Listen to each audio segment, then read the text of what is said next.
اگر یوسف نے میری بات نہیں مانی, میری خواہش پوری نہیں کی, میں اس سے جو چیز چاہتی ہوں اگر میرا مطالبہ اس بچے نے, اس لڑکے نے, اس غلام نے اگر پورا نہیں کیا تو یہ جیل میں سڑے گا یا سخت سے سخت سزا میں اس کو دلاؤں گی, سخت سے سخت سزا دلواؤں گی یا جیل میں سڑے گا.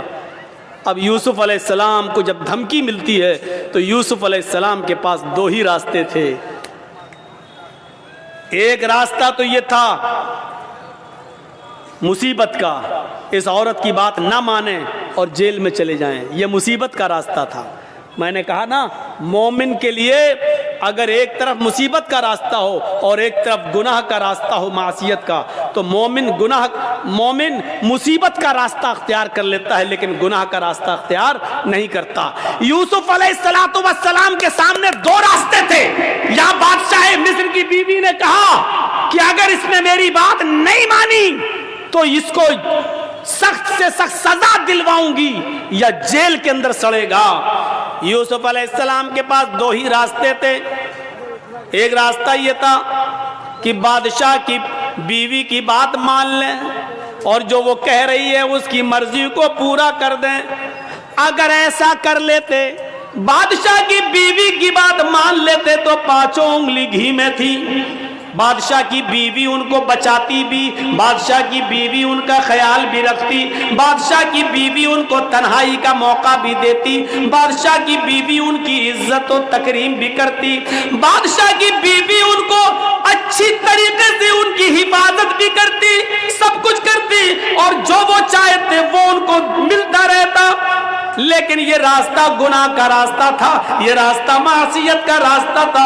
اب دوسرا راستہ یوسف علیہ السلام کے سامنے یہ تھا کہ میں اس غلط راستے پر نہیں چلوں گا. تو وہ عورت کہہ رہی ہے میں جیل میں ڈلوا دوں گی, میں سخت سے سخت سزا دلواؤں گی. تو یوسف علیہ السلام نے یہ راستہ پسند کر لیا اور نظریں آسمان پہ ڈالی اور فرمایا الہ العالمین, اے میرے پروردگار, بادشاہ مصر کی بیوی نے یہ ٹھان لیا ہے کہ میں اس کے ساتھ غلط کام کروں اور وہ یہ بھی کہہ رہی ہے اگر اس نے میری بات نہ مانی تو میں اس کو سزا دلواؤں گی اور جیل میں ڈلوا دوں گی. رب السجن احب الی مما یدعوننی الیہ, اے میرے پروردگار, اے میرے اللہ, اے میرے رب, مجھے جیل میں جانا زیادہ پسند ہے. رب السجن احب الی مما یدعوننی الیہ, اے اللہ مجھے جیل زیادہ محبوب ہے, مجھے جیل میں جانا زیادہ پسند ہے بنسبت اس کے جس برے کام کی طرف یہ عورتیں مجھے بلا رہی ہیں اور بادشاہ مصر کی بیوی مجھے چاہ رہی ہے. اس کام کے کرنے سے بہتر اور زیادہ اچھا میرے لیے یہ ہے کہ میں جیل میں چلا جاؤں. وَإِلَّا تَصْرِفْ عَنِّي كَيْدَهُنَّ أَصْبُ إِلَيْهِنَّ, اے ہمارے پروردگار, اے ہمارے رب, اگر تو نے مجھے ان کی چالوں سے نہ بچایا, اے اللہ اگر تو نے مجھے ان کی چالوں سے میری حفاظت نہ کی. یہ عورت کی چالیں کتنی خطرناک ہوتی ہیں. آپ کو اپنے گھر میں پیار و محبت کے جال میں پھنسا کر بلا بھی لیں گی اور آپ کو پھنسوا بھی دیں گی, آپ کو پھنسوا بھی دیں گی. تو اسی لیے یوسف علیہ السلام کیا کہہ رہے ہیں, وَإِلَّا تَصْرِفْ عَنِّي كَيْدَهُنَّ, اے اللہ مجھے جیل جانا زیادہ محبوب ہے, زیادہ پسند ہے بنسبت اس کے جس برے کام کی طرف یہ مجھے بلا رہی ہیں. اے اللہ اگر تو نے مجھے ان کی چالوں سے محفوظ نہ کیا, اگر تو نے مجھے ان کی چالوں سے نہ بچایا, اسبو الیہن, تو میں بھی ان کی طرف جھک جاؤں گا, میں بھی ان کی طرف مائل ہو جاؤں گا, میں بھی ان کے ساتھ غلط کام کر بیٹھوں گا. وَأَكُن مِّنَ الْجَاهِلِينَ, اور میں جاہلوں میں نادانوں میں سے ہو جاؤں گا. اے اللہ میں جاہلوں اور نادانوں میں سے ہو جاؤں گا. اس لیے اللہ مجھے ان کے شر و فتن سے اور ان کی چالوں سے تو میری حفاظت فرما. اس واقعے کی روشنی میں جو قرآن کی آیت سے میں نے ثابت کیا ہے، کیا پتہ چلتا ہے میرے بھائیوں کہ مومن وہ ہوتا ہے کہ جس کے سامنے ایک طرف مصیبت کا راستہ ہو اور ایک طرف گناہ کا راستہ ہو، تو وہ مصیبت کو اٹھانا اور پریشانی کو مول لینا یہ زیادہ بہتر سمجھتا ہے، لیکن گناہ کو اختیار نہیں کرتا ہے۔ یہ مومن کی نشانی ہے۔ ہمارے اور آپ کے پاس یہ نشانیاں ہیں؟ کیا ہم مومن ہیں؟ کیا ہم ایسا کرتے ہیں؟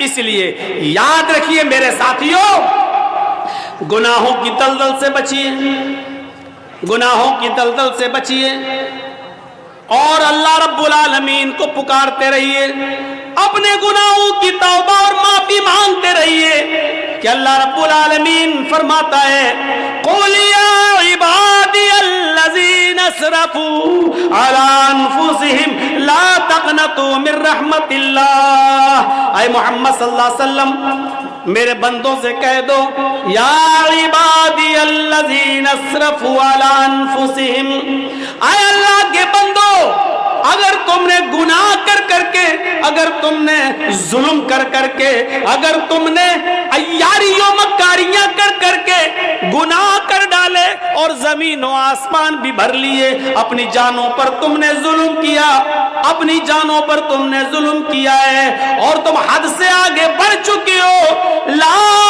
تقنطوا من رحمت اللہ، کہہ دو اے اللہ کے بندو، اللہ کی رحمت سے نا امید مت ہو جاؤ، اللہ کی رحمت سے نا امید مت ہو، اللہ رب العالمین تمہارے گناہوں کو اب بھی معاف کر دے گا، بشرط یہ کہ تم سچے دل سے توبہ کرو، استغفار کرو۔ میرے بھائیوں یاد رکھیے گا، میں نے خطبہ مسنونہ کے بعد جو آیت پڑھی ہے وہ اسی سے متعلق ہے، توبہ اور استغفار سے۔ یا ایھا الذین آمنوا توبوا الی اللہ توبۃ نصوحا عسى ربکم ان یکفر عنکم سیئاتکم ویدخلکم جنات تجری من تحتها الانہار۔ اللہ رب العالمین کیا فرما رہا ہے؟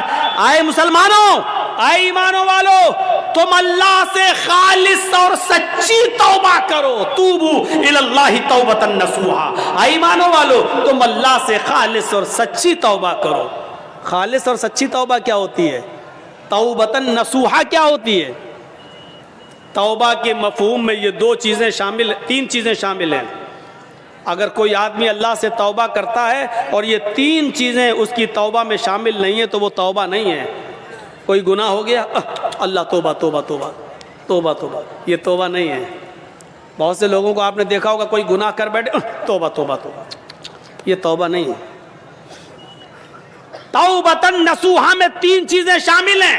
پہلی چیز یہ ہے کہ اگر ہم سے کوئی گناہ ہو رہا ہے یا ہو گیا تو ہمیں اس پر ندامت ہو، یہ ہم کیا کر بیٹھے۔ پہلی چیز، کوئی غلطی ہم سے ہو جائے، کوئی گناہ جب ہو جائے تو اس پر پہلی چیز کیا؟ نادم ہونا، شرمندہ ہونا، یہ ہم سے کیا ہو گیا، اللہ یہ ہم سے کیا ہو گیا، پہلی چیز۔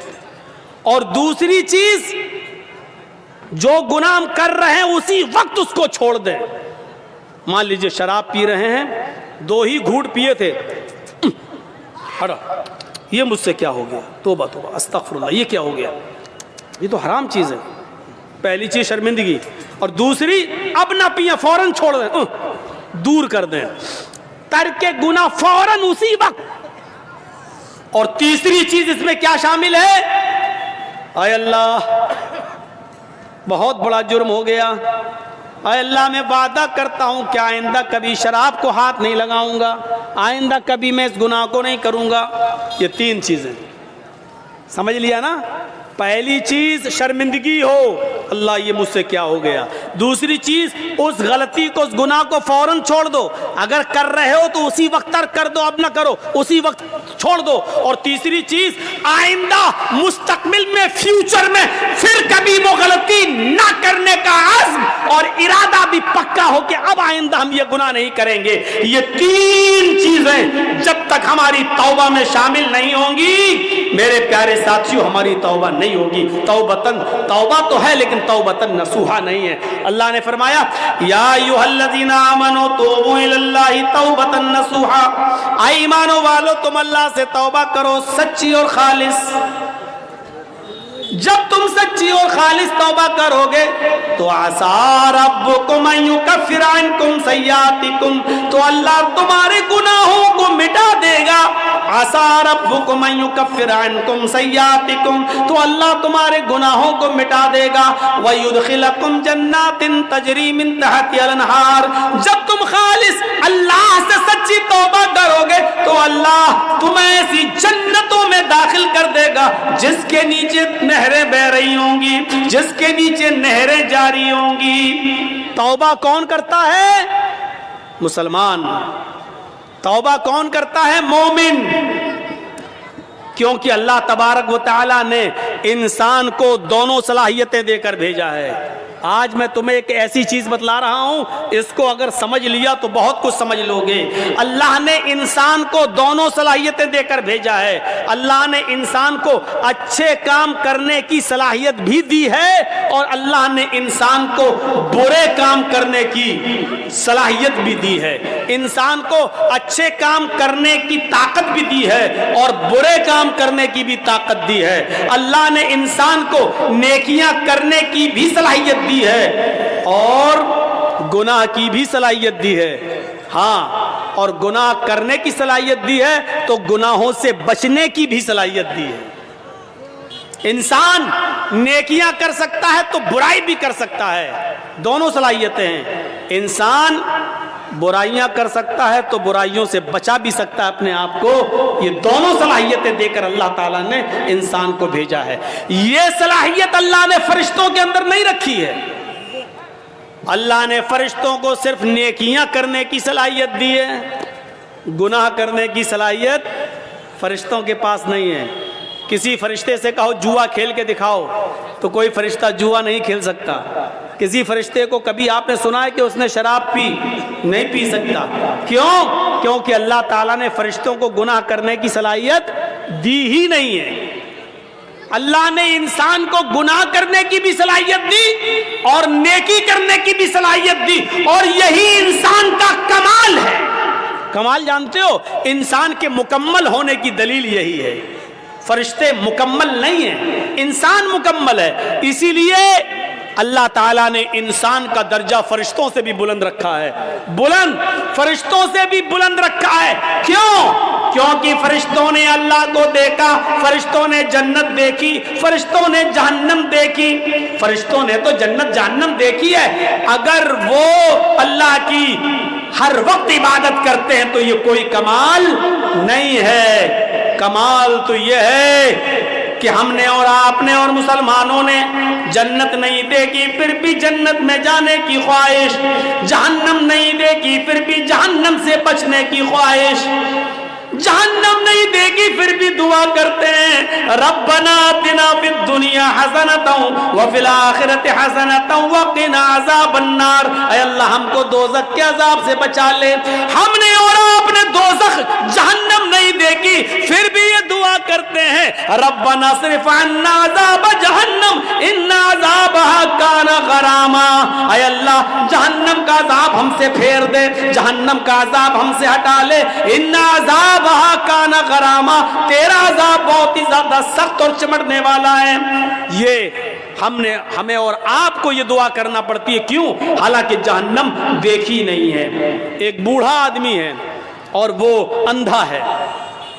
ایک اندھا آدمی جا رہا ہے اور راستے سے خوبصورت لڑکی چلی آ رہی ہے، خوبصورت، حسین و جمیل، بلا کی حسین و جمیل، لیکن ایک اندھا نوجوان جا رہا ہے، اس بیچارے کو لڑکی دکھائی نہیں دے رہی ہے۔